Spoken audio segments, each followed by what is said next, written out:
பள்ளியில் நிறுத்தி வைக்கப்பட்டிருந்த காருக்குள் கேட்ட சத்தம். படையெடுத்துக்கொண்டே வெளியே வந்த நாகராஜனை கண்டு அலறி அடித்து ஓடிய மக்கள்.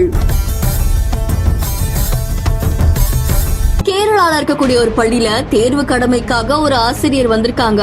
அவங்களுடைய காரை பள்ளியில நிறுத்தி வச்சுட்டு இருந்திருக்காங்க.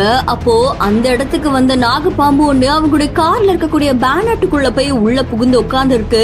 இத பார்த்த பள்ளியை சேர்ந்தவங்க உடனே பாம்பு பிடி வீரருக்கு தகவல் கொடுத்திருக்காங்க. சம்பவ இடத்துக்கு வந்த பாம்பு பிடி வீரரும் அந்த பேனட்டை திறந்து பார்க்கும் போது உள்ள இருக்கக்கூடிய நாகப்பாம்பு படை எடுத்துக்கிட்டு வெளியில வந்திருக்கு. இத பார்த்த பக்கத்துல இருந்தவங்க அதிர்ச்சி அடைஞ்சிருக்காங்க. உடனே அந்த நாகப்பாம்பை அங்க இருக்கக்கூடிய ஒரு பைக்குள்ள போட்டு வனப்பகுதிக்குள்ள விட்டதா தெரிவிக்கப்பட்டிருக்கு. இந்த காட்சிகள் சமூக வலைதளங்கள்ல வைரலா பரவிட்டு இருக்கு. கொடிய விஷம் கொண்டு நாகப்பாம்பு பள்ளியில் இருந்தது பள்ளி மாணவர்களிடையே பெரும் அச்சத்தை ஏற்படுத்தி இருக்கு. இந்த செய்தி இப்போ சமூக வலைதளங்கள்ல வைரலா பரவிட்டு இருக்கு. இந்த செய்தி தொடர்பான உங்களுடைய கருத்துக்களை கமெண்ட்ல சொல்லுங்க. மேலும் செய்திகளுக்கு பிஹேண்ட் ஃபாலோ பண்ணிக்கோங்க.